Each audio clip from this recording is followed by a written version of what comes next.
Mesdames et messieurs, chers téléspectateurs, bonjour. Comme nous le faisons tous les samedis dans votre émission Le Leadership, aujourd'hui nous voilà encore à la découverte d'une personnalité. Oui, une personnalité qui gère une organisation non gouvernementale.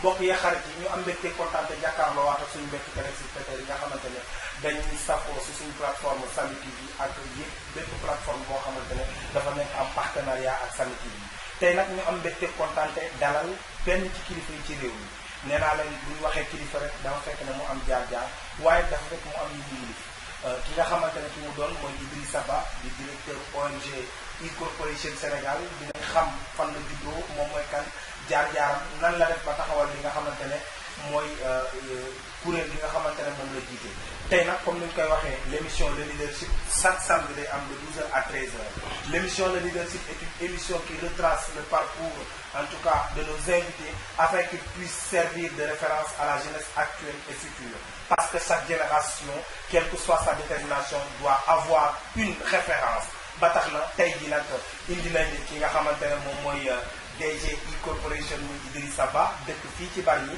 yaakaar naa du ma xuus trop ci waxtaan bi lépp loo xamante ne bëgg ngeen koo xam di ngeen ko xam vous pouvez aussi participer via notre plateforme donc vous nous suivez en direct depuis Samy TV seen xarit seen doom seen jarbaat di El Fuego l'enfant chéri de Dieu ñu gën ko xamee ci El Hadj Diédhiou l'enfant du peuple de la mer et de la forêt la voix des sans voix tey jii moo amoon mbégte kontaan te jàkkaarloog yéen fas yéene ànd ak yéen tout au long en tout cas de cette émission monsieur Ba ñoo ngi kontaanee bu baax a baax di am mbégte kontaante dalal la ci suñu plateau Le Leadership ñu bàyyi la nga présenté wu ci suñu téléspectateurs yi. salaamaaleykum maa ngi leen di nuyu di leen dalal fii si Bargny donc di am mbégte di teew si seen émission Le Leadership. la voix s'il vous plaît. donc si seen émission Le Leadership bi nga xam ne Samy TV moom lay doxal mbégte boobu nag maa ngi nuyu d'abord seen internautes yi ak seen téléspectateurs yëpp donc fas yéene waxtaan ak yéen partager le minimum d'expérience bi ñu am pour xale yi ak ñëpp mën si jàng ñun aussi ñu mën si jàngal. ok ñoo ko déggandoo gannaaw bi ñu ko dalalee xam naa dañuy daal di jàll ci li nga xamante ne mooy waxtaan wi monsieur Ba ndax tey jii bu ñu bëggoon a xam monsieur Ba fan la juddoo. waaw man doomu Bargny laa donc maa ngi juddoo fii si Bargny donc samay waajur aussi Bargny la ñu juddoo. Bargny gi donc fii nga xam ne moom ngeen ko fekk donc fii laa dëkk fii laa juddoo fii laa jànge ba am entrée en sixième.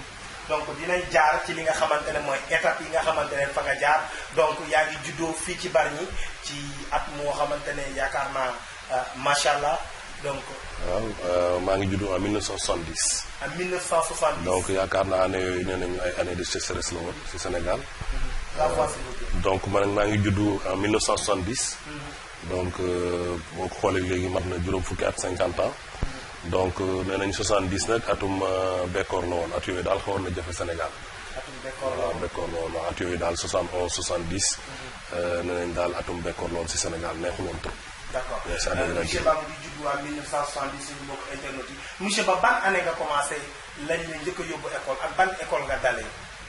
1976 laa dugg école bi ma jàngee nag mooy école mixte de Bargny. école mixte de Bargny. waaw école mixte de Bargny école moom mooy woon école bi fi gën a mag. mooy école mixte de Bargny. waaw foofu laa jàngee école privée la woon wala école publique. école publique la école publique la. fa nga defee sa sixième. fa laa defee CI ba CM2.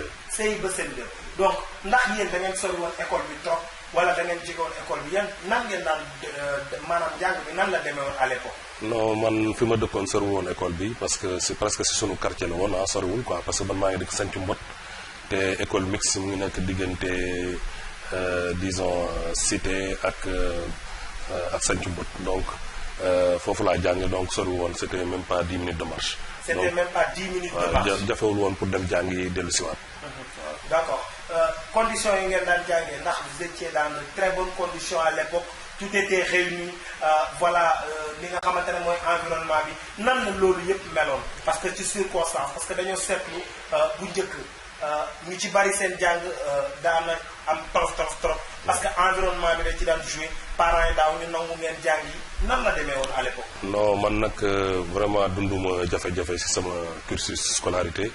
parce que sama papa jàngalekat la donc dafa yor daara donc xam na lan mooy jàng te dafa fonk xam-xam donc daf ñu doon xirtal pour ñu jàngi donc conditions yi mu ñu tegoon pour ñu jàngi conditions yi macha allah lépp matoon donc vraiment amuñu woon lenn loo xam ne manqué woon na pour que ñu mën a jàngi non seulement si wàllu nu mu tuuti gunge ñu si wàllu jumtukaay yi ñuy jàngee dafa matoon mais si kër gi itam toppatoo bi pour ñu jàng aussi dafa matoon sëkk donc parce que dama juddu si kër goo xam ne kër jàng la. d'accord kër xam-xam boo nee da nga judd ci famille xam-xam. waaye ci daara. waaw qui dit daara fait allusion à la religion musulmane. waaw te yow nga jàng xam-xamu nasaraan. waaw ndax ñaar yooyu noonu nan nga ko doon allié. waaw loolu si départ bi ñun jafewul woon parce que man avant may dem école. dal naa alxuraan. donc di ko jàng si kër gi. benn sama cousin wu papa moo nekkoon foofu sëriñ bi. ñu koy wax Baye Issa Gueye rahmatullah alayhi ñu ngi koy vraiment ñaanal. moom moo nekkoon yoroon daara si kër gi. donc ñun ñëpp foofu lañ doon jàngi ñu bëri dañ fa doon dëj si di jàngi donc des centaines d'enfants donc foofu la ñu jàngee alxuraan. donc daanaka avant ñuy dugg école fer nañu ijji mën nañu lire à peu près donc vraiment donc jàng daal nekk na loo xam ne dès le début xirtal nañ ñu si. donc jàng nekk na loo xamante ne dès le début xirtal nañ leen ci donc beneen bi nga xamante ne moom la ñuy laaj ban année nga am entrée en sixième. entrée en sixième bu ma juumul ma ngi ko am 1981 à l'époque nag bi ma koy am booba entrée en sixième je pense que su ma nekkul woon seul passant bi ko amoon ci sunu école warul ma passé ñaar je pense que ne. à l'époque yow bokk nga si ñi nga xamante ne ñaar ngeen woon du ko weesu ñi amoon entrée en sixième. non suñu école yaakaar naa ne amoon nañu 4 at mi.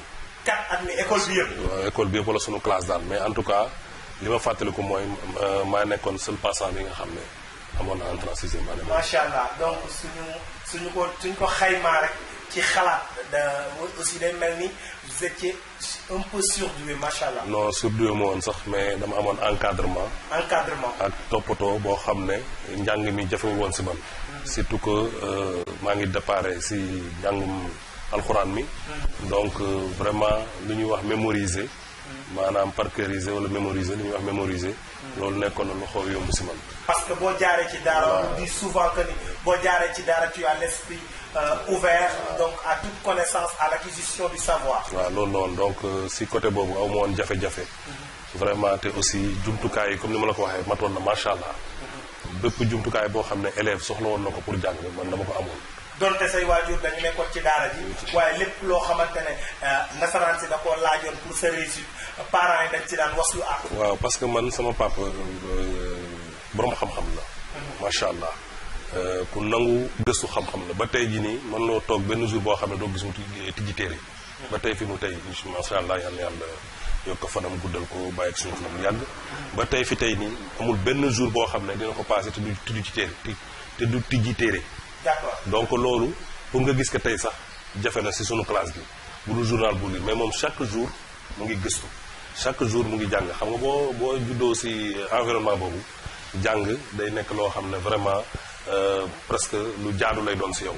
donc loolu moo ñu dimbali macha allah ba nga xamante ne école élémentaire amuñu foon benn problème nekkuñu woon surdoué nag waaye yàlla dimbali woon nañu ba vraiment amoon nañu ay résultats yoo xam ne vraiment baaxoon na.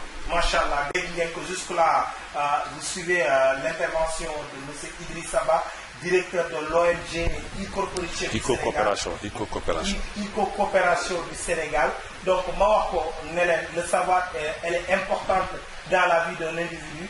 Donc, quel que soit l'âge ou en tout cas les difficultés qu'on traverse, on doit toujours aller à l'acquisition du savoir. Parce que le savoir, en tout cas, nous donne la lumière de pouvoir affronter le futur et les circonstances de la vie. ba tax na monsieur Ba tey jii bi nga jógee dem sixième école bi conditions yi foofu tam nan la meloon. waaw man à l'époque parce que il paraît CM yi bariwul woon. waaw bon ñun yàlla def na CM bi ak école primaire bi ñoo taxaloo woon donc man benn année nag laa def ci CM bi muy CM Bargny maanaam sixième rek laa fa def donc maa ngi bokkoon ak classe ñoom docteur Momar Seck docteur Momar Seck. artiste international. docteur en art. donc ak ñoom Karim Nia. waaw docteur Seck ñu koy saluer au passage. Karim Nia dégg nañ son nom est gravé en tout cas au nom des hommes en tout cas. de valeur culture à travers le Sénégal. à l'international donc fekk nañ ko aussi à l'école nationale des arts. yàlla na ko yàlla lafal cat daal. voilà donc mag moom ñoo bokkoon benn classe 6e. mais yàlla def nag 5e dañ ma transféré yóbbu ma lycée Abdoulaye Sadji.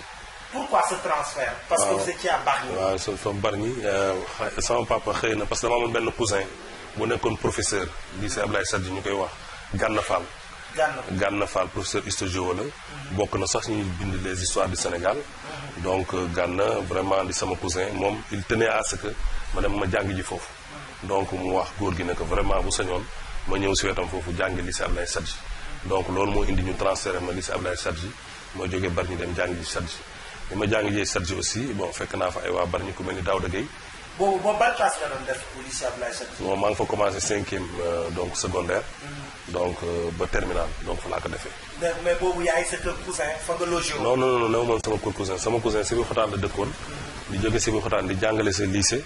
man tamit dama daan jóge Bargny di jàng ji Tëngéej. d'accord moment yooyu noonu déjà ñoo ngi lay commencé di la woon que la vie la réussite nécessite un sacrifice. waaw parce que foofu moom dinaa wax ne mu gënoon metti jàng Bargny parce que foofu. dañu daan jóg fajar. pour mën a dem jàng ji Tëngéej parce que booba benn car bu nekkoon ci camp militaire bi. moo ñu doon yóbbu. donc comme car bi da doon def de rotation. day jëkk a yóbbu nu mu tëtti mag ñi. soog a yóbbu xale yi gën a tuuti xale yi jàng école sœur. donc su ko defee ñun mag ñi ñi ñu woowee mag ñi mooy nekk 6e jëm kaw. boobu yéen a ngi am à peu près ay ñaata. bon boobu ñu ngi am ay 12 ans 13 ans. 12 ans 13 ans donc ñun dañ doon yeewu fajar pour bañ a rater car bi. pour mën a dem jàng ji Tëngéej. donc aussi bu ñuy wàcc aussi ñun la ñuy mujjee indi. donc xale yi la ñuy jëkk indi après ñu indi xale yi mooy ñi nga xam ne nekk école élémentaire doon jàng école sœur de dëkk Bargny ñoom la ñuy jëkk indi après teg si ñun. donc non foofu nag moo gën a metti que xëy sa kër dem si école bi dans 10 minutes parce que école CM bi ak sama kër 10 minutes doon mais fii waaw aussi metti mais beneen méttiwaay mooy aussi dañ la génne sa environnement naturel. yóbbu la ci maanaam si beneen environnement ay yeneen xarit yeneen nit. donc voilà donc il faut nga adapté wu ba pare soog a mën continuer mais macha allah donc amoon naa fa ay xarit yu dëkk Tëngéej ak yu dëkk Mbaaw ak même Pikine yoo xam ne dañ doon ñëw di jàng si lycée Abdoulaye Sadji de Rufisque donc ñooñu ñëpp donc ñoo jàngandoo am na ñoo xam ne ñoo amandoo bac ñoo demandoo université donc voilà donc annexe lañu defee 5e ba 3e après ñu jàll si grand lycée bi donc def fa seconde ba terminal. ayca moo ngi noonu donc tey jii ñoo ngi nee naa leen dalal nañu kilifa goo xamante ne macha allah muy borom Eco Corporation Sénégal yaakaar naa kenn doon ko présenté ci réew mi ak ci bitim réew ndax ONG bu mag a mag la yor muy Idrissa Ba di doomu Bargny te moom lañ dalal ci seen émission le leadership yéen déjà yéen a ngi suivre jaar-jaaram bi mu tàmbalee njàngam depuis Bargny ba Tëngéej foofu lañ tolloogum ñuy wax suñu mbokk téléspectateurs yi ak internautes yi képp koo xamante ne bëgg nga intervenir mbaa nga bëgg a am ay contribution yoo ci indi mën nga participer via suñu page officielle Samy TV waaye mën nga jaar aussi tamit lu fi wax sa xalaat mu ngi fay daw Bargny wax sa xalaat mu ngi fay daw plateforme yëpp actuellement nii ñu ngi scotché en direct et surtout en tout cas il fait du beau temps à Bargny parce que mu ngi taw donc on est bien accueilli monsieur Ba tey jii ndax mën nga dellu si ci bi ngay am BFM. bi may am BFM maa ngi ko amee parce que dañu seetlu ne en milieu lébu. ce sont des études qui le démontrent d'après nos enquêtes. dañu seetlu ne en milieu lébu métier bi nga xamante ne mooy gën a emporter la jeunesse mooy la pêche. donc pour réussir ci milieu lébu dafa nekkoon loo xamante ne lu métti la. ndax yow loolu tey jii vous faites l'exception à la règle ndax mën nga ñu ñëw gën ñu ci indil ay leeral. non mais xam nga aussi c'est pas une exception à la règle hein ñi am BFM période boobu samay morom bari nañ donc ñun dëkkewuñu woon si booru géej gi nag quand même ñu ngi dëkkoon côté Mbot fii ak Sancu Mbot donc foofu jàng vraiment nekkoon na fa loo xam ne lu am doole la. priorité la woon waaw priorité la woon xale yi nekkoon foofu yëpp dañ doon jàng donc Bargny géej aussi amoon naa fa ay xarit yoo xam ne dama bokkoon ak ñoom classe yoo xam ne vraiment ay jàmbaar la ñoon ñu mel ni ay Gana Gueye ñu mel ni ay Abdourahmane Gueye donc ñoo xam ne ay Issa Ngom ay vraiment ñoo xam ne ay jàmbaar la ñu woon si école bi donc peut-être am na ñoo xam ne affaire bi gàllankoor nañ leen parce que milieu bi contraint na leen mais ñun yàlla def na vraiment loolu daluñu quoi donc BFEM maa ngi ko amee Rufisque donc ñu ngi defoon examen Matar Seck. Matar Seck expliquer sa première expérience sa réussite sa deuxième diplôme fekk nga commencé xaw a majeur. non foofu moom vraiment aw moon benn njàqare par rapport ak examen bi macha allah parce que nu mu tëddee encadré woon nañu ma daal ba nga xamante ne vraiment bi may dem BFEM déjà amoon naa moyenne bu baax a baax ci classe bi ensuite aw moon concours examen bi ci boppam jafewul woon trop donc aw moon benn njaaxare pour résultat yi donc vraiment def nañ ko ci jàmm ak salaam ñu jàll ko. da ngeen daan jóge baax ñi dem denge jàngi ñibbisiwaat ak coono gi révision yi c'était un sacrifice que vous vous êtes imposé ou bien c'était un sacrifice que les parents vous ont imposé. waaw man nee naa la comme ni ma la ko waxee sànq sama cousin boobu Gana Fall moom moo wax pap sama góor gi ne ko naa dem nañ ma indi lycée parce que peut-être yaakaaroon na ne foofu xëy na condition ya ñuy jàngalee ak professeurs yi fa nekk peut-être moo tane woon donc te moom aussi bëggoon na ma nekk ci wetam ba tax na man bi may def baccalauréat sax dama daan daaw ma fa ñëwoon am na benn instant ci Gana laa nekkoon damay xëy ci Sébikotane ñëw Tëngéej jàngi delluwaat Sébikotane loolu yëpp parce que Gana vraiment bëggoon na man ma réussir donc mu ne ma léegi pour extraire ma sama milieu naturel pour ma gën a concentrer wu ci baccalauréat bi. parce que xawoon na xaw a tiit. parce que mooy li ñuy wax rek le milieu surtout. waaw loolu la waaw bon loolu am na ci mais vraiment ñun environnement bi ñu nekkoon ci quartier bi ñu nekkoon ak quartier yi ñu màggee vraiment quartier ay jàngkat la jàngkat yu mag a mag sax ñoo fa nekkoon ñoo xam ne vraiment ay royuwaay lañu woon ci ñun.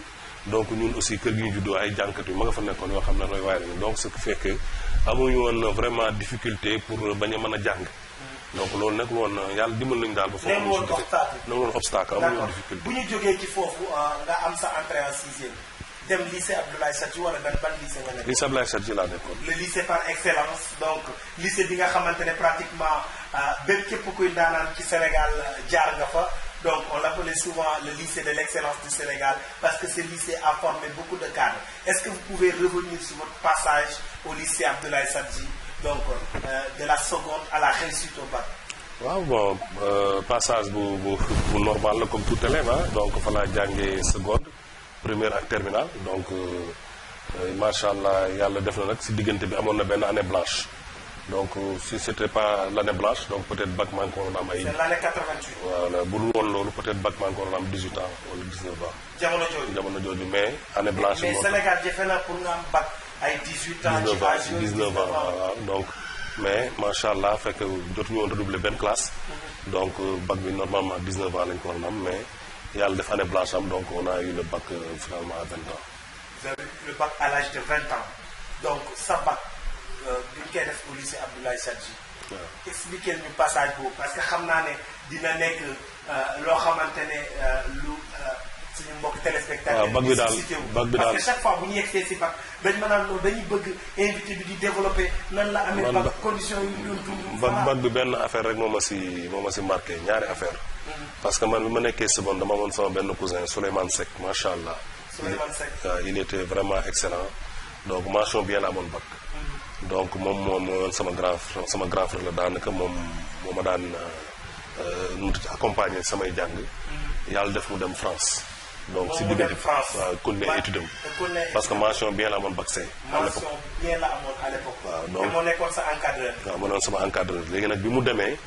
donc xawoon naa nekk orphelin li ñuy wax orphelin tuuti parce que donc man dama tàmmoon moom mooy teg si yoon. affaire bi yomb si man. donc mu dem nag ma war a débrouiller sama bopp. donc nag débrouiller boobu ma doon débrouiller sama bopp yàlla def na vraiment mujj naa si am sama bac donc bac bi nag lenn loolu moo ma si jëkk marqué deuxième bi mooy bi ma amee bac si ngoon si deuxième chose bi ma marqué dama taxaw suñu buntu kër fekk maa ngi sol benn soulèvement. boobu yaa ngi soog a am bac. waaw am naa bac si ngoon gi noonu joxe nañu résultat yi. ma ñëw kër gi maa ngi sol benn soulèvement taxaw si buntu kër gi. boobu timis moo jot sama papa jógee jàkk ji ñëw fekk ma si bunt bi. ne ma da nga yaakaar da nga am bac rek moo tax ngay génn sa dënn paa bi loolu la lool déjà mu ne ma dara nga amagul. donc da nga yaakaar ne da nga am bac ngay génn sa dënn si biti. parce que ñun dañoo seetlu ne actuellement dans ce monde du 21e siècle xale yi bu ñu amee bac comme ñoom Serigne Salim ñoom bi ñuy soog a am bac rek dañu yaakaar ne déjà ils ont franchi le cap des difficultés de leur vie. loolu commencé gan na loolu phrase boobu la ma wax mu ne ma génn dënn teel na. waaw dara nga fi defagul. donc loolu aussi nekk phrase moo marqué xam nga moom souvent quand yàlla bac. tu t'attends félicitation nangam. encouragement. mais moom noonu la ma félicité noonu la ma encouragé. won na ma donc. dama bëgg nga delluwaat ci phrase bi parce que histoire bu émouvant la xam naa dina intéressé suñu mbokk internautes yi ak suñu mbokk téléspectateurs yi. que ni da nga ne bi nga amee bac soog a ñëw seen biir kër. waaw bu ma ñëwee si kër gi noonu ñu toog ba si ngoon si dama sol sama sous-vêtement xam nga taxaw si buntu kër bi.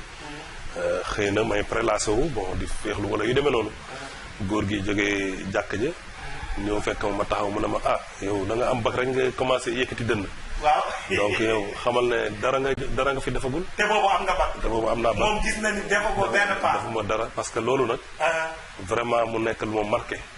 parce que li mu wax noonu ça m'a fait réfléchir que ne vraiment donc il y a beaucoup de défis. à relever devant nous. donc ma xam ne donc investissement bi muy def pour ñu jàng. c'est parce que pour que ñu dem lever yeneen contrainte donc sama papa éducateur bu mag la. donc éducateur la.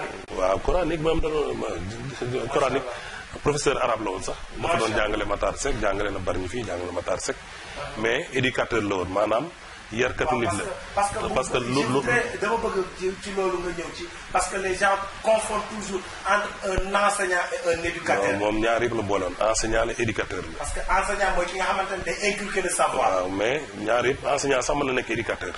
waaw mais moom en plus de l'instruction bi mu doon joxe éducateur la woon maanaam day yar ay nit li mu yar si ay nit ëpp na 1000 personnes.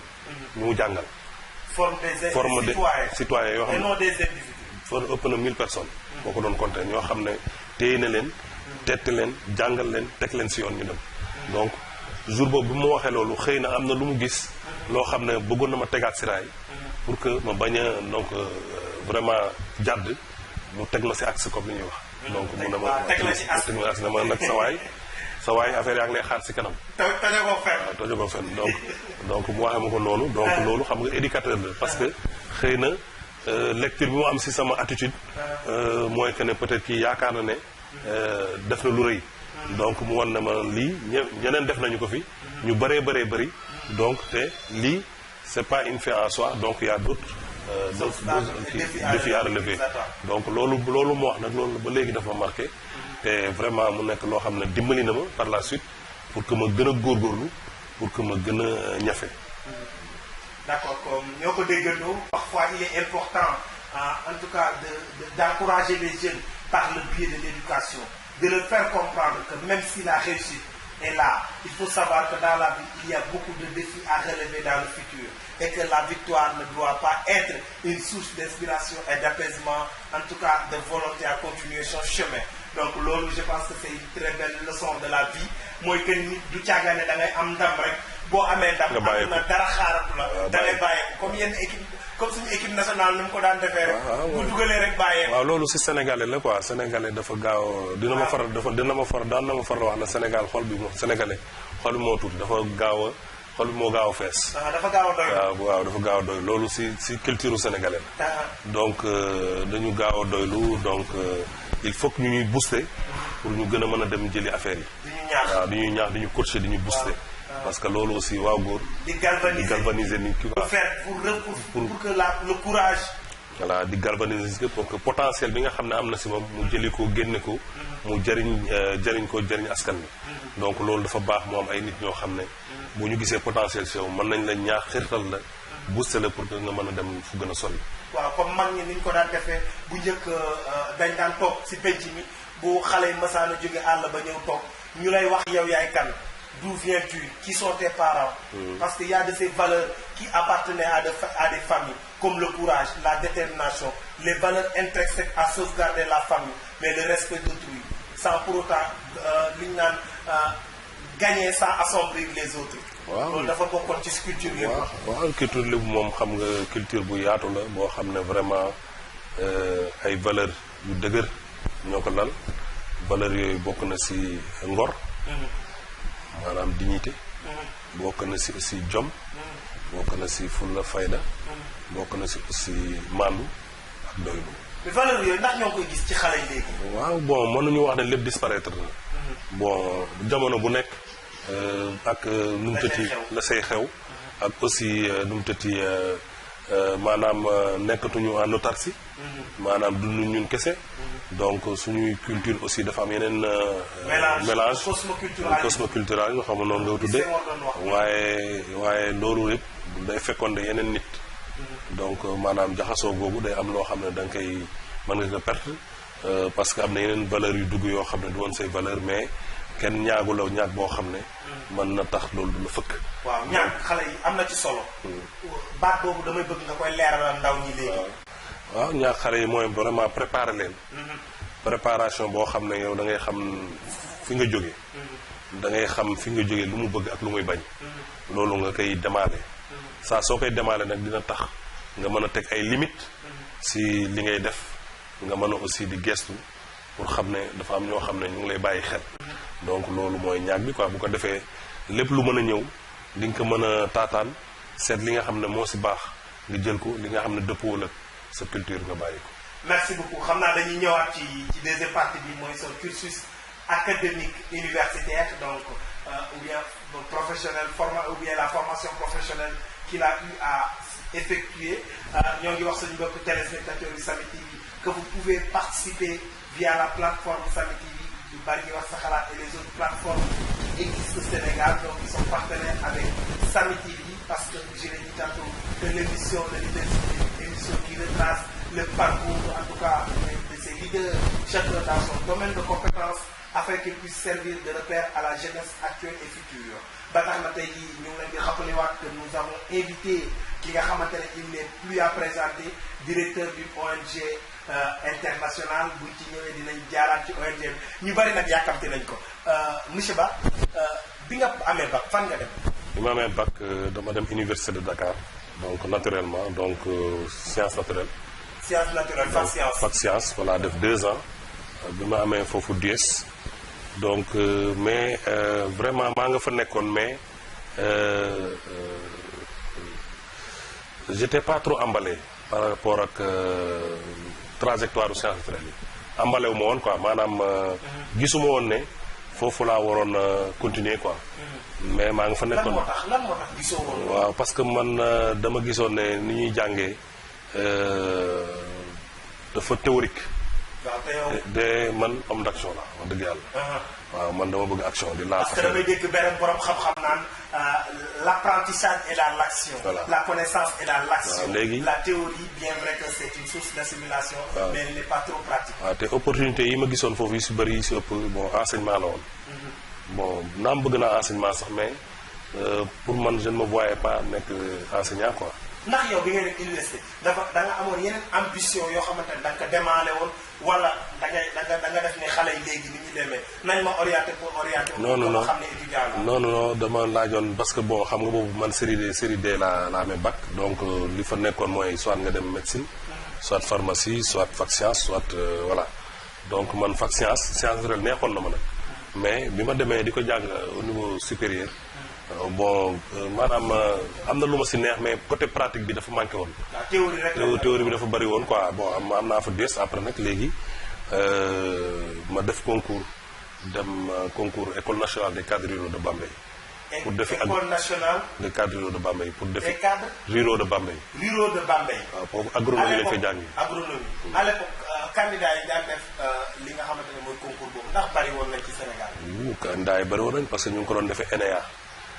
dañ ko daan defee waaw ENEA waaw appliqué foofu la centre bi nekkoon. centre d'examen bi da daan bëri ay candidats plus de des centaines de candidats. yow malgré les candidats kon lan moo tax wala yow da nga doon def ne xaaral ma xool ndax dina am. wala vous aviez la conviction que vous allez réussir. non agriculture neexoon na ma vraiment mooy parce que action bi mooy li ma lay wax mais amoon naa du ma wax ne amoon naa yaqin ne dinaa réussir mais amoon naa yaakaar parce que bon li ñu doon déjà def naa 2 années université. donc am naa DUES am naa benn niveau bi et ensuite examen bi niveau bac la. donc niveau bac nga fay duggee quoi donc amoon naa vraiment ay prérequis yoo xam ne mënoon na may ma réussir concours bi quoi donc bi ñu ko defee macha allah yàlla dimbali ñu réussir que ak sama yeneen xarit yoo xam ne bari nañ. ñu réussir nouvelle bi parce que yooyu xam naa Serigne Saliou mu ngi waajal suñu mbokk internautes yi questions yi ak participation yi ak intervention yi donc bi ko réussir moment yooyu noonu joie bi ak information bi ma ko réussir bi ma ko réussir neex na ma parce que choix bi ma bëggoon am naa ko quoi parce que damay dem école de formation professionnelle pour jàngi métier donc contrairement ak njàngum université bi loolu moo ma si gënoon a neex ensuite li ma si deuxième affaire bi ma si gënoon a neex le fait que ma génne nu mu tuddati Dakar. nga génn Dakar waaw parce que man dama nekk koo xam ne dama xawoon bëgg génne mais aw ma woon opportunité bi donc pour découvrir yeneen milieu donc yeneen régions yi donc loolu mooy mel ne ma am opportunité dem Bambey jàngi foofu donc voilà. d'accord léegi bi nga jógee Bambey ñaata at nga fa def ci formation. Bambey 3 ans la ñuy def formation bi. donc mais man bi ma jàngee ba pare. def sama 3 ans ma am sama diplôme toogaat naa fa yeneen 2 années. pour lan moo tax nga ko waaw donc fa toog yeneen 2 années parce que man dama jàpp ne boo admee concours ba pare sa formation il y a aussi la responsabilité familiale qui vous attend. donc le travail pour pouvoir subvenir aux besoins de la famille. waaw parce que bi ma defee ba ma amee sama diplôme bu pare. dama dem ma gis waa école bi man leen man dama bëgg créer entreprise fii si biir école bi. ci biir école bi nga créer entreprise. loolu ñu ko doon woowee junior entreprise rurale man ak sama yeneen naatango ñu génne parce que booba ñun bi ñuy génne Bambey dafa nekk état bi jëloon benn mesure ne accès à la fonction publique n'est plus automatique parce que bu njëkk ba boo génnee rek dañ fonctionnaire nga mais boobu dafa fekk dans les années 90 les banque mondiale dafa contrôler état bi si ajustement bi ba état bi mën ko woon jël automatiquement ñi doon génn si école de formation yi voilà donc ñu mel ni ay ENSA ay polytechnique école yooyu yëpp léegi c'était plus évident que boo génnee rek da ngay liggéey léegi nag ñun ma nekkee école nag déjà maa ngi doon xalaat naan kon noonu bu ma génnee lan laay def donc si biir laa négocier donc pour créer fa entreprise ci ci biir école bi. mais yéen leadership boobu ngeen am ba mën a xool seen professeur xool administration école bi ngeen nekk ay jeunes étudiants fraîchement diplômés ngeen ne non dañuy créer entreprise. waaw dañuy créer entreprise parce que jeunes ñi amatuñu idéologie yooyu. parce que déjà waxuma sax avant ñuy am diplôme bi mais déjà bi ñu nekkee dernière année. lañ ko commencé di togg ak sama yenn collègue sama yenn camarade. yéen ñi gën a déggoo. waaw ñu togg ko. waaw groupe bi waaw gang bi. waaw gang mën nañ ko woowee gang parce que yëfu étudiant daan nañ ko def. waaw donc si la ñu waxtaan ba monter junior entreprise bi dem nu mu tëti immatriculé que chambre de commerce bu Diourbel. donc ma nekkoon président junior entreprise rurale bi nekkoon presque directeur bi. nan nga def ba nekk président bi ndax idée bi ci yow la jógee moo tax nga nekk président. bon idée leadership boobu lañ bëgg xale yi di ko doxee. déjà école man bi ma fa nekkee bi ma ñëwee première année rek dama nekkoon secrétaire général amicalu étudiants yi. yow nga ñëw rek. ba ñëw rek nekk secrétaire général. amical bi. mais loolu lan moo ko waral ndax da nga am formation sociale boo xam ne bari ñi dañ ko def ci yow comme sa bopp bi waa bari. waaw parce que bon man comme ni ma la wax man daara laa si daara kër daara laa juddoo. boo juddoo kër daara da ngay am lu bari looy jàng. da ngay jàng lu ñuy wax ay solidarité. da ngay jàng lu ñuy wax ouverture d'esprit.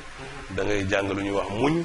da ngay jàng lu ñuy wax lu bari da nga koy jàng parce que ñi ngay dajal day bari façon nit yi ngay rencontrer day bari. li nga mën a jàng si nit ñi day bari partage bi day bari yooyu yëpp bu nekkee ay valeur si yow soo ko yóbbaalee feneen aussi day feeñaat si yow su feeñee si yow nag ñi nga nekkal ñoom ñoo naan ñëw de lii wóoru nañ la si wala nàngam bu ko defee loolu day yeewuwaat donc bu ñu demee foofu sama camarades yi bu ñu nekk président dañ ne ma non il faut que ñun ñu am ku ñu représenté si bureau bi première année ñu ne ma yow da ngay jël poste secrétaire général ma dem ma jël ko fekk na boobu aussi bon fii aussi bon mu ngi doon yëngatu nu mu tëti si suñu koñ amoon fi si wàllu association man nekkoon aussi nekkoon si bureau bi yore fa poste bu am njëriñ vice président la fois chargé de commission des finances yi demee noonu donc loolu yëpp may ma déjà formation de base boo xam ne bi ma demee foofu tamit nu mu tëti moo ma dimbali.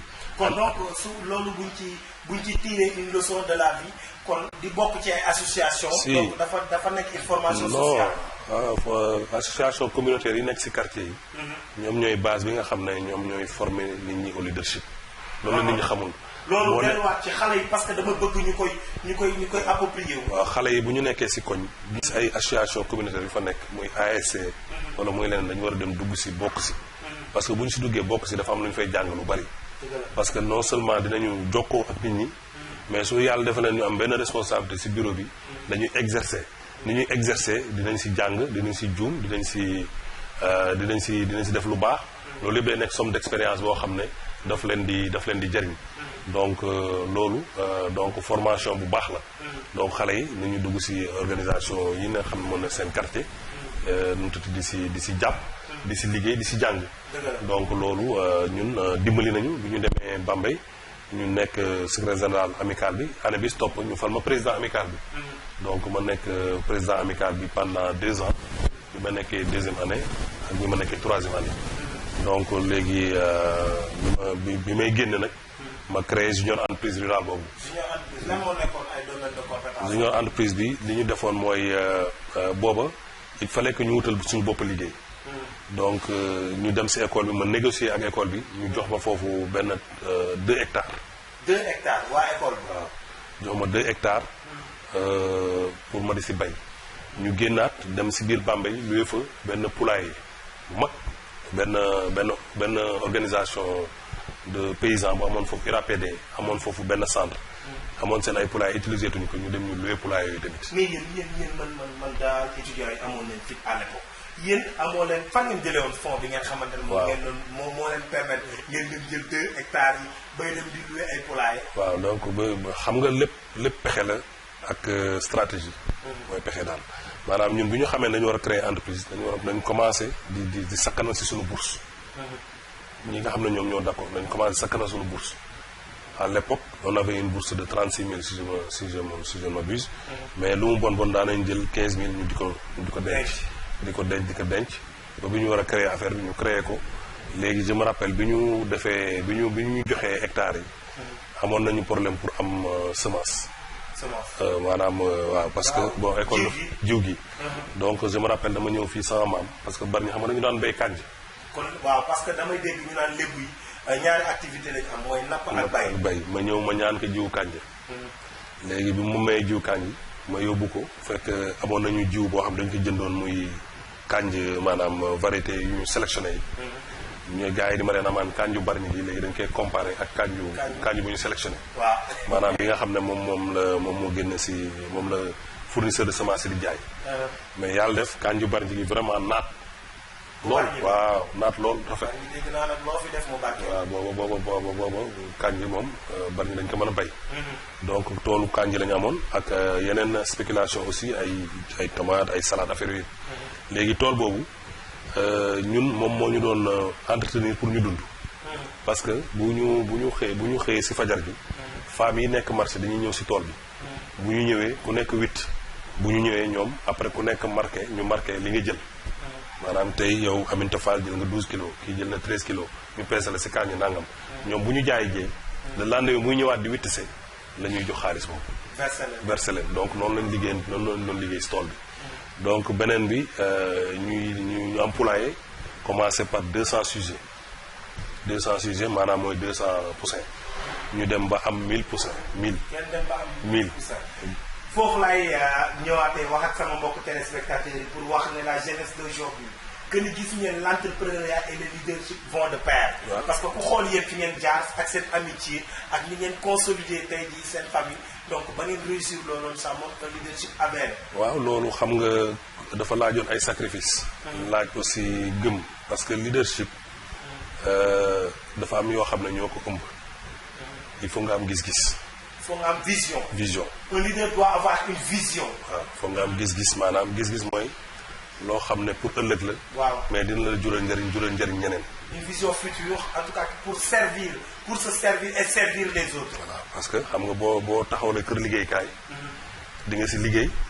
jëriñu si keneen liggéey si. macha allah parce que déjà ñun foofu femmes yi nga xam ne ñoom ñoo doon jaay légumes yi. dañ si doon liggéey. poulailler ba tamit dafa am ay femmes yoo xam ne ñoo doon ñëw di suqi ganaar yi.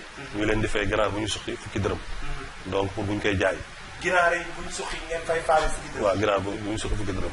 si prix bi temps yi ginaar mu ngi jar entre 1200 1300. jamono jooju. ginaar yomboon na. donc loolu si lañ doon liggéey si biir liggéey bi nag metti woon na am na si ay camarades yoo xam ne bàyyi nañu parce que dañu dem na ñoom dañuy seeti liggéey. mooy ñi nga xamante ne dañoo bokkoon ci association. waaw maanaam matoon nañu une dizaine mais après à peu près 3 ñoo fa desoon. ñeneen ñëpp dañoo dem. ñeneen ñëpp dañoo dem parce que dafa metti woon mettiwaay bi mooy. ñun dañu amoon fu ñu loué foofu. si biir école la ñu fa joxoon benn kii foo xam fa lañu nekk dëkkoon. ensuite ñun ñoo doon yor suñu bopp pour lekk. donc am na si ñoo xam ne aussi seen wàkk dañu leen doon wax ne woon lii du liggéey. dem leen ngeen wuti liggéey moo gën quoi. aussi am na si biir professeurs yi ñoo xam ne ils étaient gênés par notre entreprise maanaam pour ñoom on ne donnait pas une bonne image de l'école à l'époque parce que ñoom ils n'avaient pas bien compris. pour ñoom ñun dañu war a dem toogi si ay bureau dawal ay 4x4 wala yu demee noonu. pour ñoom ñu leen jàngal. voilà ñoom jàngal parce que te ñoom ñoo ñu jàngal formé ñu si entrepreneur ak yooyu mais ñoom pour ñoom bu élèves yi ñun bu ñu toogee foofu. élèves yi nekk si école bi dañuy gis ne donc ñoom bu ñu génnee lii du une bonne image donc am na si profil yoo xam ne ànduñu woon si sunu kii bi. kon donc fii suñuy xoolee jàngat bi mooy c'est tout à fait le contraire au lieu que professeur bi di jàng élève bi di jàng ci professeur bi le professeur bi mooy mujjee jàng ci élève. waaw parce que ñun dañu doon faire face à des difficultés. difficultés techniques ak difficultés de gestion yoo xam ne ñun dañu si doon adapté wu di indi ay solutions yoo xam ne sax dafa doon jaaxal gars yi. parce que mën naa la si jox benn anecdote bi ñu nekkee di bay suñu kànj foofu ba école bi aussi dafa amoon. benn essai ak Tropicasem pour defar kànja en même temps yàlla def ñoom seen kànja am ay attaque suñu kànja amul attaque. macha allah léegi ñu dem ba si biir ñun dafa amoon benn forage bu nekkoon ñaari forage ñu nekkoon si école bi forage boo xam ne dafa pour ferme gi la agricole bi ak forage boo xam ne pour kër yi la léegi si biir coow li noonu am professeur yi ne forage bi nga xam ne pour ferme gi la te moo ëpp doole mënatuñu jox ndox dañ koy coupé waaw. ci prof yi nga xam ne ñoo jox xam-xam pour wan la affaire du yomb du lu yomb. ñu coupé affaire boobu ñu ne école bi attanu ko ñu coupé ñu ndox. léegi bi ñu coupé ndox beneen forage bi nga xam ne moom mooy alimenté kër yi. robinet bi muy génne pression bi amul doole.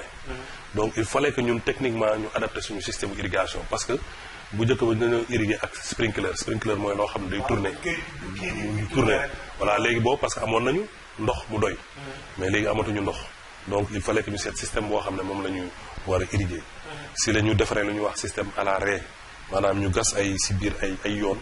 bu ñu tegee raakool bi teg dugg si yoon bi ñu racrossé affaire bi. mu dem yoonam.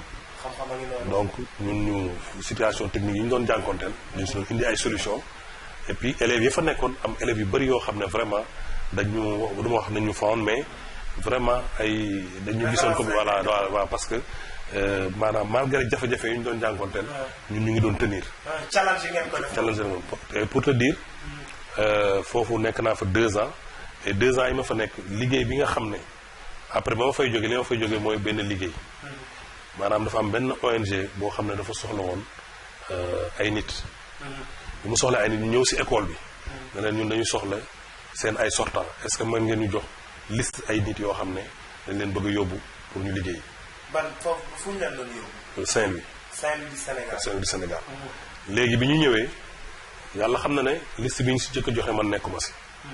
parce que boo am na benn promotion bu génnaat sunu gannaaw liste foofu la ñu yóbbu ñooñu la ñu yóbbu. bi ñu joxee liste boobu directeur ONG boobu si boppam ñëw ba école taal otoom ne leen man liste bi ngeen ma jox baax na mais danga bëgg ngeen jox ma koo xam ne mën na demal boppam. self-made man la. waaw soxlawul ku ko jàppale. directeur moo jógee ba Saint-Louis. non Dakar la jógee. Dakar ñëw si professeur ne leen ne liste bi ngeen ma jox nii c'est vrai mais wax leen ma kan moo si mën a demal boppam. un self-made man. bi ñu waxee loolu nag mu posé leen problème ñoom ñu ne ñoom daal liste bi ñii ñu soo génn la mais am nañu benn waay boo xam ne kooku bu ngeen ko amee mën naa am peut-être li ngeen soxla mën na leen ko defal. C'est là où l'histoire est intéressante. Donc, comme vous le voyez, M. Ba, après avoir terminé ses études, après la formation, la réussite au concours, il a continué à mettre en place son entreprise avec ses amis, ses collaborateurs, avec qui il a partagé la formation. D'autres ont cédé, mais aussi les plus courageux. Oui, ont su tenir malgré les difficultés. gis ngeen ko ñoo ngi toll ci ONG bi mu ñëwee pour ut ñi nga xamante ne ñoom ñoo leen liggéeyal waaye nag nañu continuer histoire bi parce que je sais que am na ñoo xamante ne ñu ngi kontaan yàkkamti pour intervenir. waaw ONG boobu ONG Ëng Project la tuddoon. Ëng Project waaw. ñoom ñoo ma fekk foofu noonu si Bambey recruter ma foofu. bi ñu ñëwee ñoo professeurs yi ñu ne ma ñoom dañu soxla nu mu tëddee agent bu ñu recruter yóbbu ko Saint-Louis Paal. donc te ñoom professeurs yi seet nañu ba seet man daal dañu yaakaar ne mën naa ko def man leen non man du ma dem parce que am naa liggéey bu pare. sama entreprise bi mooy sama liggéey. loolu laa leen njëkk a répondre. dama bëgg nga ñëwaat ci première réponse bi. waaw bi ñu ñëwee pour recruter la yow ONG bi yóbbu la pour nga liggéey ban réponse nga leen wax. dama leen wax man am naa liggéey. yow am nga liggéey sama entreprise bi samay ganaar yi may jaay. ak sama tool bi ma nekk nii mooy sama liggéey. ay bu doon gone tey bàyyi nañ loolu yëpp ba daw wuti liggéey ndax ci bureau la ñuy wër allez on continue. waaw léegi nag bi ñu defee loolu. après benn professeur bu nekk foofu ne waa ji garaawul ñun dañuy wax ak moom. léegi bi mu demee ñu woo ma ne ma non vraiment fi mu nekk nii ñu tegal ma histoire bi yëpp quoi ne ma ñii ils ont confiance à l'école. c'est professeur quoi. donc ñoom dañoo ñëw pour convaincre la pour yow nga liggéey. par contre yow lekkoon ngay wuti liggéey ñii wuti liggéey ñoo lay neexal pour nga dem liggéeyal. parce que man déposé wu ma demande foofu. waaw yàlla xam na ko. waaw loolu aussi tamit xam naa. liggéeyu waajur la aussi. liggéeyu waajur la macha allah. waaw donc foo toog rek lu mu metti metti dana am lu la fa fekk. su koy góorgóorlu. donc ñoom professeur dina ma nag léegi nag ñun dañu bëgg parce que su fekkee ne dem nga ci ONG boobu nga réussir. ça va montrer que les produits qu'on a formés. mën nañ leen jaay dans le marché de l'emploi. parce que bu njëkk ba état bi moo doon jël. léegi nag privé bi mooy jël. léegi nag su fekkee ne yàlla dimbal na la foofu nga réussir fa di nga wane ne nos produits qu'on a formés sont de qualité. dañ lay ñaan vraiment. nga dem liggéey man leen comme demee noonu léegi nekkatul man mais école bi la bon te bon aussi instant boobu amoon nañu ay quelques difficultés aussi. parce que booba ñu ngi nekk entrepreneuriat ñuy jaay suñuy ganaar ñu dem ba am ay 1000 sujets. ñu amoon koo xam ne mbuub la tuddoon mu ngi Dakar moom lañu daan jaay ganaar yi si ëpp. parce que daan nañ jaay Kaolack daan nañ jaay Thiès si supermarché yi daan nañ jaay Dakar mais mbuub boobu moom moo ñu yóbbu moo ñu tax ñuy def 1000 parce que dafa ñu daan commandé par ay 400 500. ñu yéeg ak moom. parce que moom boobu instant boobu Méridien Président la amoon marché. donc ñun ñu koy livré ganaar yi. donc moom bi ñu ñëwee ba livré que lu mat ay 800 ganaar si je me rappelle bien mbuub defal ñu benn chèque sans provision. chèque boo xamante ne sans provision la. léegi nag chèque boobu bu ñu ko jëlee dem banque. ñu ne ñu kii am fi xaalis. te fekk na boobu ñun commandé nañu ay sujets ganaar yu bees yoo xam ne. war nañ leen dugalaat ñu fay na yu ñu war a dugal fay nañ ko sax. mais war nañu commandé aliments yi te si xaalis boobu lañ koy fayee. donc affaire bi nekk problème ñu ñëw si mbuub gisaatuñu ko mën duñu ko gis. fi mu daan fi mu amoon place am gisaatuñu ko. mbuub leen la yoroon. waaw donc il a fallu quelques semaines. pour que police soo ko teg loxo. ñu ñëw police mu ne moom ndànk-ndànk la ko mën a fayee parce que ay marché am dafa yàqu. donc loolu bokk na si li nga xam ne moom moo. gàllankoor sunu liggéey bi xaw ko wàcc. donc si wàllu ganaar yi. donc difficulté yooyu bon ak li école bi insisté tax na man ma d'accord pour dem si ONG boobu Ëng Project. macha allah ñu recruter ma yóbbu ma Paal dëkk bu xam Seydil Hadji Rawane Ngom. vraiment foofu tamit ñu teeru ma vraiment def ma comme seen doom. te loolu aussi li si am mooy man bu ma nekkee xale bu ma daan dégg Saint-Louis. dama daan wax ne yal naa jëkk a liggéey Saint-Louis. yal naa jëkk a liggéey Saint-Louis. waaw dama ko daan ñaan bi ma nekkee xale comme xale nii nii. boo màggee dama daan ñaan loolu. donc bi ma ñëwee Paal aussi loolu dellu na si sama xel. donc ma nekk Paal di fa liggéey à partir de 97. foofu ñaata at nga fa def. 97 ba 2007. ba 2005. 2007. ba 2007 ndax bi nga paree ak ONG boobu noonu da nga continuer di liggéey yeneen ONG wala nga créé sa ONG boobu. non bi ma nekkee si ONG boobu laa doon liggéeyal. donc bi may ñëw ONG bi ñoom si Paal rek lañ doon intervenir si 4 villages. Paal Fass Mbathias ak dëkk bu ñuy wax Tëdd Biti. mooy 4 villages Paal Fass Mbathias Tëdd Biti. loolu ñoom Serigne Sall xam ñu dëkk yooyu de. waaw te débiti foofu la premier projet bi ma def foofu laa jëkk def premier projet. bi ma ñëwee ñoom dañu amoon benn projet pour dañu waroon yóbbu ndox bi jëlee ko Paal ndox mi ñuy naan nii. eau potable de Paal à Tëddibiti 12 kilomètres. Tëddibiti ñoom nee nañu tur yi mu ngi jógee si maanaam dañuy fanaani biti pour rooti. am na ñu wax loolu. aywa xale léegi mënatuñu loolu de. waaw parce que amuñu woon ndox. donc premier projet boobu laa jëkk conduire foofu maanaam jëlee ndox bi Paal. yóbbu ko Tëddibiti superviser projet bi.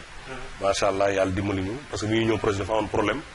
entre entreprise yeeg yooyu mais bi ñu ñëwee ñu jël ko teg si suñu fulla teg si suñu fayda suivre entreprise yi suivre processus bi yëpp ba affaire bi mat ba ñu inauguré ko. ba ñoom macha allah ñu am seen château d'eau am seen ay robinet di am eau potable. donc ensuite de 4 villages bi may jógee un projet on était présent dans au moins 6 régions.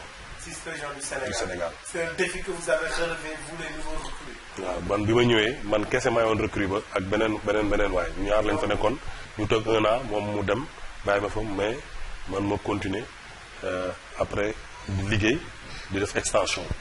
Naturellement ce challenge vous revient après avoir réussi en tout cas à élargir le champ en tout cas de compétences de l'ONG. waxtu bi mu ngi bëgg a xoj.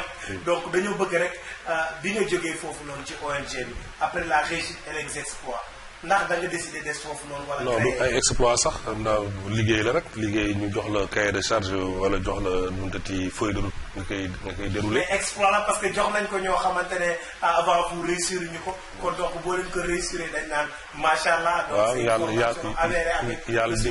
yàlla dimbali nañu ak communauté yi ñu doon liggéeyal.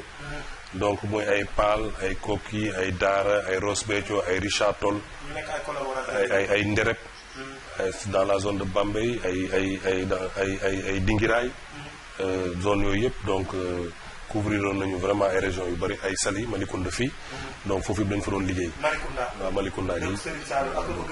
donc foofu yëpp dañu fa doon liggéey léegi nag bi ñu jógee foofu 80 nekk nañ si ONG bi 97 ba 2000. Paal ba 2007 après Paal dañ ma affecté nu mu tudd Daara Jolof. donc Daara Jolof ma def 2007 2008 après ma ñëw Louga si même ONG bi indi projet tout à léegi 2009 2010 après ma dem nag Mali. waaw kon jot ngaa génn Sénégal bay dem ba Mali. waaw parce que ONG beneen ONG moo ma recruté boo xam ne dafa doon financé suñu ONG. boo xamante ne moo doon financé ONG. waaw mu ñëw ne la coppet yóbbu la ñoom ci ONG bu. waaw ñoom dañu amoon benn projet ak ñoom. femme bi daan superviser ces projets bi mu ne ma ñoom dañuy tijji bureau Bamako quoi parce que ñoom Pays-Bas lañ nekkoon ñu di ñu financé bu ñu tijjee bureau Bamako bi vraiment man doon naa la gis nga bokk ci équipe bi donc ONG internationale la muy ICO coopération bi ma nekk nii donc ñu tijji bureau régional bi Bamako muy couvrir Afrique de l'Ouest maanaam ñuy dem Sierra Leone Libéria Ghana Bénin Burkina Faso Mali waaw yooyu mooy pays yi nga xam ne dañu si doon intervenir donc man ñu recruter ma foofu comme chargé de programme développement économique may superviser programme mooy coopération régionale d'abord donc ma yore portefeuille yu Mali ak Burkina Faso maanaam ñaari pays yooyu ak benn tuuti. yow doomu bari. waaw mais bon liggéey la rek doomu bari ni tuuti donc foofu vraiment mu jox ma ubbeeku ma liggéey ak vraiment ci agriculture bi ak secteur yu bëri ak entreprise yu bëri ma liggéey fa pendant ba 2010 ba 2012 ma génne ICO coopération dem ci benn entreprise bu ñuy wax Mali Biocarburant SA. waaw ma bàyyi ICO benn instant dem Mali Biocarburant SA. mais boobu avant boobu sax ICO joxoon nañ ma benn entreprise bu ma doon gérer mu tuddoon Yiriwa SA. entreprise boobu doon def nu mu tëtti production biologique ak exportation produit biologique maanaam dañ doon exporter sésame dañ doon exporter arachide dañ doon exporter hibiscus bissap dañ doon exporter donc produits yooyu principalement dañ doon exporter en Allemagne et aux Pays-Bas donc entreprise boobu géré naa ko pendant 6-7 mois avant may quitter ICO dem Mali Biocarburant SA Mali Biocarburant SA li tax ma dem fa aussi ICO da doon financé Mali Biocarburant au Burkina léegi man maa doon suivre nu mu tuddati projet boobu. léegi nag directeur Mali Biocarburant SA ne ma de ñun dañu am benn financement bu mag boo xam ne AFD boo ñu ko financé pour ñu yaatal suñu liggéey pour dem Sénégal dem Côte d'Ivoire dem Guinée boole si Mali ak Burkina. mu ne nag dama bëgg nga ñëw nga yore unité régionale bi pour ñu mën a teg fondation yi si pays yooyu donc vraiment bëggoon naa nga jàppale ma nga ñëw nga bàyyi ICO ma ne ko loolu dina xaw a jafe mu ne ma non defal loolu rek tubaab la woon ñu waxtaan. mu ne ma aussi bu ñuy teg entreprise bi au Sénégal aussi dina mën a nekk aussi voie pour yow nga diriger entreprise bi. au Sénégal Mali Bio. proposition yi daal ñëw waaw loolu la ma waxoon léegi nag ñu d'accord si ma dem waa ICO waxtaan ne damay dem Mali Bio. bi ma demee Mali Bio yàlla def ne coup d'état am Mali. 2012. coup d'état boobu muy amee coopération internationale arrêté seen financement. te ñun booba Mali Bio AFD agence France de développement moo ko doon financé. agence France de développement. moo ko doon financé 2 milliards et quelques. pour projet boobu parce que boobu dañu doon produire biocarburant mooy jël tabanaani bi. def ko diesel. pour muy dawal moteuru oto yi ak ay moteuru usines yi. donc amoon nañu benn usine Koulikoro ba koy def. donc loolu nag dañ ko waroon a implanté Sénégal Côte d'Ivoire Guinée donc man maa yoroon extension bi. donc yàlla def ñu nekk fa un an bon. affaire bi xaw a dëgër. maanaam amatuñu financement bi parce que coopération internationale arrêté na financement bi. bii taxoon ñu def extension bi. mais man FIDA moo financé woon sama parti man sama parti amul woon problème mais entreprise yi boppam dafa amoon problème. donc léegi bi ma toogee ba 2014. waa ICO directeur ICO bi owaat ma. ne ma xam naa ne seen entreprise dafa am problème. tey nga dellu si. dellu si kër gi. mbaa xam nga ni loolu lan moo koy maye. waaw liggéey bu rafetee. même boo quitté les gens auront toujours besoin de vos services. bi ma ko waxee ma ne ko léegi il faut que ñu waxtaan ak IGO IGO mooy woon directeur Mali Biocarburant. après mu ne ma waxtaan na ak IGO. après ma dem si IGO ma ne ko mais sama patron bi kii daf la woo mu ne waaw daf ma woo man sawar naa si pour nga dellu parce que li taxoon nga ñëw fii. jafe-jafe lañ nekk te bon xam naa ne. yaa ngi def loo man pour ñu pour satisfaire ma ñu génn si. man maa ngi def loo man mais fi mu nekk nii je pense la meilleure solution mooy nga delluwaat quoi bu ñu demee ba jamono neexaat mën nañu tegaat suñuy problème kooku ba léegi bu ma demee Pays-Bas damay dem këram dañuy waxtaan sama xarit la Igo Verhul ma vraiment mu nekk jàmbaar. donc si boobu nag léegi laa delluwaatee ICO. ma nekkaat fa 2014 ba 2015. léegi nag ñu waxtaan pour ñu tijji bureau Sénégal. loolu waaw léegi nag man na leen léegi nag man dama bëgg mu tijji bureau Sénégal pour ma dem ma yore bureau boobu donc si waxtaan ñu d'accord ñu am programme ma ñëw Sénégal loolu. Sénégal ban année ngeen ko tijji. 2015. 2015 mais terewul nag avant doon nañu liggéey Sénégal. ok parce que mu njaay sama xarit. sama papa boobu maa koy saluer au passage sama partenaire ICO la. mooy sama papa parce que bi mu gisee ma invité la. il m'a dit que vous venez d'inviter un grand homme xam naa gars ñi ñu ngi préparé pour jox ma li nga xamante ne moom la suñu mbokk internautes yi di wax donc nee nañ dañ may dégg bu baax mais duñ la dégg bu baax dañoo bëgg nga gën a yëkkati sa kàddu. waaw léegi donc mu Ndiaye donc partenaire ICO la woon. donc ñun man daanaa liggéey ak moom depuis le Mali. donc muy sama xarit sama grand bu baax. donc muy sama grand bu baax sama xarit. donc vraiment donc moo tax ma wax ne ICO doon na intervenir Sénégal. malgré mu nekk Mali. mais 2015 nag la ñu indi bureau bi au Sénégal. donc bi ñu ko indee Sénégal nag donc ñu am fi programme macha allah boo xam ne. programme agrifinance la. buy jàppale institution de financement yi. donc programme boobu premier programme bi ñu am. c'était pour toucher à peu près 50 000 producteurs. baykatu Sénégal yoo xam ne dañ leen jox ay produits financiers adaptés à l'agriculture. donc ñuy liggéey si foofu si ñaari chaîne de valeur. bu oignon ak bu ñebbe. donc léegi yàlla def na aussi amaat nañu yeneen programme yeneen ñaar yu si dolleeku macha allah ñu nekk di yore bureau bi ak sunu ay collègues di ko jéem a doxal. d'accord ñoo ko déggandoo ñoo ngi saluer suñu papa suñu xarit au passage mu Ndiaye Cissé le directeur de l'ONG 3D donc yaakaar naa sama digganteeg moom Sénégal yëpp a ko xam ni ñu ñëwee ci yow noonu lañ ko invité bokk na ci ñi nga xamante ne ñoom ñoo gën a jàpp ci li nga xamante ne mooy Samy TV boobu metti woon na trop ñuy soog a door projet bi mu gëm ñu ànd ceeg ñun moo tax bi ñu la invité bi ñu ko gisee mu ne voilà encore vous avez gagné en tout cas le pari de l'excellence en invitant un invité de marque qu'on ne présente plus sur le plan national et international. waaw mu Ndiaye jàmbaar dëgg la. mu Ndiaye jàmbaar dëgg la parce que liggéeyante nañu ensemble te vraiment liggéey bi ñu liggéey ensemble aussi ay résultats yu mucc ayib. la wone donc aussi fekk na ma Mali. donc te bi ma fekkee Mali aussi vraiment. lan moo tax nga ne mu Ndiaye Cissé jàmbaar. jàmbaar la parce que vraiment bi muy yoree 3D di commencé am bureau à Rufisque. donc di commencé di yëkkati ONG bi. c'était pas évident. donc ba mujj gi. histoire très émouvante donc booba déjà ñun lëkkaloo nañu di liggéey. ba muy progressé di def ay résultats. ba tey fi tey si société civile bi mën loo wax ñaari nit génn si mu Ndiaye. donc te tudduñu ko donc ça se voit que. vraiment nit la koo xam ne dafa constant si vraiment li muy défendre ak li mu gëm. muy que société civile. dafa war a am taxawaay muy ONG yi. seen taxawaay aussi dañ ko war a reconnaître. te aussi vraiment dañu am njëriñ pour réew mi. donc xeex boobu muy xeex. daf ko xeexal société civile yëpp.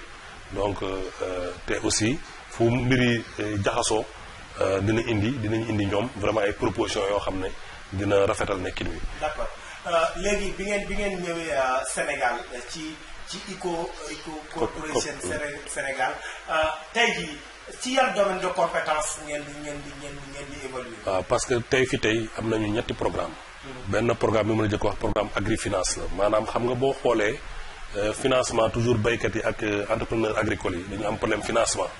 problème financement bi ñu daan am day fekk ne parfois financement bi ñu leen di jox du dëppoo ak ni ñu ko bëggee. donc ñun dañu accompagner ay institutions de financement. pour ñu defar ay produits financiers yoo xam dafa adapté à l'agriculture ak l'entrepreneuriat agricole. projet boobu. ñoo 4 pays ñoo ko bokkoon Burkina Faso Sénégal Éthiopie Rwanda. mais tey fi tey ma lay wax. Sénégal bu jëlul pays meneen pays jiitu ko si. merci beaucoup maanaam ba ci jamono ji ñuy wax ak yow yaay DG directeur pas DG mais directeur. waaw directeur ICO coopération Sénégal waaw donc fexe nañu ba maanaam li ñu waxoon ne moom mooy objectif yi ñu fexe ba 50 000 producteurs sénégalais. jot si ay crédits yoo xam ne dafa méngóog. seen liggéey fexe nañu ba loolu ñu liggéey ak institution de financement ba loolu am donc ba romb nañu sax li ñu tegoon te projet bi des na 7 mois. d'accord balaa ñu ñëwaat ci dernière partie bi damay ñëw ci li nga xamante ne mooy intervention suñu mbokk internautes yi ndax ci lañ bokk ku ci mel ni Mara Samb mu ngi encouragé El Fuego merci beaucoup Mara ñoo ngi lay kontaane aussi Abdoulaye Sène mu ne bonjour Samy TV bonne émission.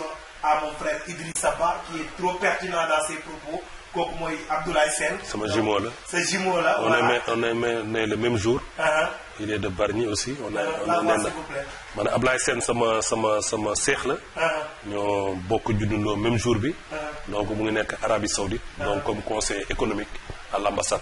ndeysaan donc doomu bàyyi boobu ñoo ngi koy souhaiter une très bonne mission xam naa dinañ ñëw foofu noonu defal ko moom it émission. waaw incha allah ñu ngi wax aussi Arab Diop mu ngi lay souhaiter bonne continuation dame de fer bu nekk Rufisque Issa mu ne ma macha allah à mon président Issa Gueye. Issa waaw kooku sama vice président la sama ASC donc parce que man maa nekk président ASC Missira bu Bargny. voilà donc moom mooy vice président bi Issa presque moom mooy président bi. voilà kii mooy Massis mu ne ñoo ngi ziar di encourager le président Idrissa Ba. waaw parce que bon dañu wax président aussi parce que dafa am benn association bu ñu yore bu ñuy wax Bargny initiative citoyenne. ñootu si dugg lu bari sax. muy association boo xam ne. dinañ ci ñëw. waaw donc. waaw donc. waaw am na ku ñu naan Sidi Fall donc il est de Rufisque nee na moom yow yaa tax mu nekk doomu Bargny un homme intègre un homme très social ku baax en tout cas kenn du moom Idrissa Ba moom Sidi Fall moo wax loolu. waaw Sidi dafa doon nekk sama gardien sama équipe la woon donc vraiment muy xale bu baax boo xam ne Assane góolu Teungueth FC moo ñu boole woon Assane Ciss di doomu Bargny. Voilà, Abdoulaye Sène aussi nee na merci beaucoup pour cette belle émission riche d'expérience et de connaissances parcours référentiel pour la jeunesse kii mu ngi tudd Riyama Ndiaye moom aussi tamit mu ne mon oncle. sama jarbaat la mu nekk Tëngéej. nee na yow yaay seen référence mu ngi lay kontaane bu baax a baax Mamadou Faye mu ne en tout cas merci beaucoup à monsieur Idrissa Ba kii Aminata Gueye nee na merci beaucoup kontaan na bu baax a baax ak aussi tamit Abdou Karim Niang. Karim moom moom laa doon wax mooy sama promotionnaire bi nga xam ne ñoo nekk noonu ak docteur Momar Seck. moom foo gis docteur Momar Seck da nga koy gis si wetam. voilà te Karim actuellement vraiment mu ngi def lu liggéey bu mucc ayib si diaspora bi. di vraiment dajale diaspora bargnois bi. pour ñu mën a investir à Bargny. d'accord donc bu ñu fa jógee dañuy dem ci Khalifa Ciss mu ne félicitations pour cette consécration bon vent président donc ñoo ngi lay kontaane te da nga mas a nekk une personne boo xamante ne il a toujours contribué pour le développement et la formation de la jeunesse à Bargny Khalifa Ciss moo wax loolu. waaw Khalifa merci Khalifa. Idrissa moom nee na Sidi Fall nee na di jóg ci di ko wax da koy seede que nit ku baax nga président nga mais aussi référence nga pour ndaw ñi donc xam naa ñeneen ñi dañuy baal rek. parce que waxtu bi moo ñuy xaw a xooj. président dans le cadre social. dégg naa dañ ci yëngu lu bëree bëri. waaw bon cadre social lañ ko mën a waxee parce que am nañu benn association bu ñuy wax Bargny initiative citoyenne. donc muy association boo xam ne ay doomu Bargny ñoo ko sos. pour dugal seen loxo si luy di liggéey dëkk bi. donc si ay fànn yu bëri. jëm si wàllu njàng mi wàllu wér-gu-yaram wàllu citoyenneté wàllu environnement ak wàllu économie locale. d'accord donc comme loolu mu ngi déjà mu ngi wane ni tout citoyen doit s'impliquer en tout cas pour le développement économique et social de sa localité sans oublier la formation de la jeunesse à la base. waaw loolu effectivement donc ñun si Bargny initiative citoyenne bi. aspect formation boobu lu am solo la si ñun. parce que boo gisee activité d'envergure bi gën a mag bi ñu def. si formation la jëm parce que mooy ñu dañoo rénover le centre de formation professionnelle de Bargny. vous avez rénové le centre de formation de Bargny mais léegi problème yi Bargny di dund actuellement parce que dañuy gis ay manifestations ay soulèvements ay jeunes di ko def ndax mën nga ci ñëwal ci problème yooyu noonu laata ñu tënk mbir mi. waaw xam nga Bargny dafa nekk dëkk boo xam ne actuellement dafa am yu ko xocc. benn bi mooy Sococim ñu ngi dund ak moom lu yàgg. yàgg na depuis sunu ay waajur. mais njëriñam fii si dëkk bi gisuñu ko.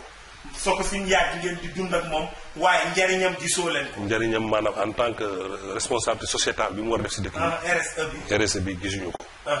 la muy jëriñ Tëngéej jëriñu ko Bargny. la muy jëriñ Tëngéej jëriñu ko Bargny. te Sococim waaw Sococim carrière yi si biir Bargny la bokk. waaw beneen pàcc bi moo nekk Tëngéej. waaw beneen pàcc bi la ñu wax ne la moo muy nekk def Tëngéej du ko def Bargny. waaw te ñun waa Bargny dañuy jàpp ne sax te Sococim si biir Tëngéej la si biir Bargny la bokk. waaw mais Bargny ci biir Tëngéej la bokk. waaw Bargny ñoo bokk département bi. mais en tant que entreprise bu nekk si biir suufu Bargny. si dëgg-dëgg si taarix. waaw amoon na am beneen taxawaay boo xam ne moom la war a taxaw. bu teg bi mu am bu teg bi mu am. beneen bi ci tegu mooy ndaw ñi. waaw état dafa am loo xamante ne mu ngi fi. waaw léegi ma yeggali foofu. état aussi ñëw teg fi pôle urbain de Diamniadio. te pôle yi boo xaymaa li nga xam ne mooy suuf. si communes yi ko seq contribuer. presque 2/3 yi Bargny ñoo ko joxe. kon pôle bi waratu woon tudd pôle Diamniadio. dañ ko tudde noonu.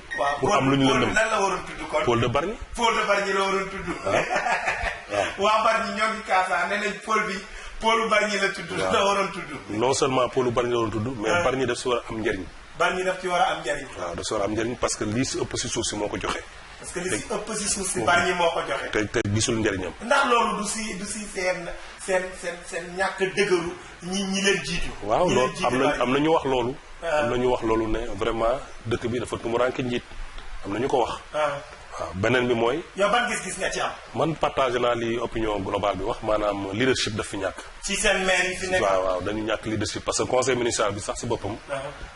taxawul carrément. taxawul taxawaay bi ñuy xaar si moom. conseil municipal bi ndax loolu nga gis yëpp yow pare nga en tant que doomu Bargny am jaar-jaar boo xamante ne tarkala macha allah pour taxaw li nga xamante ne yàggatul dara daanaka ñoom seen mandat jeex na pour taxaw jiite Bargny wala ànd ak ñi defar Bargny jëlee fi liy changé Bargny incha allah suñu loxo da si dugg.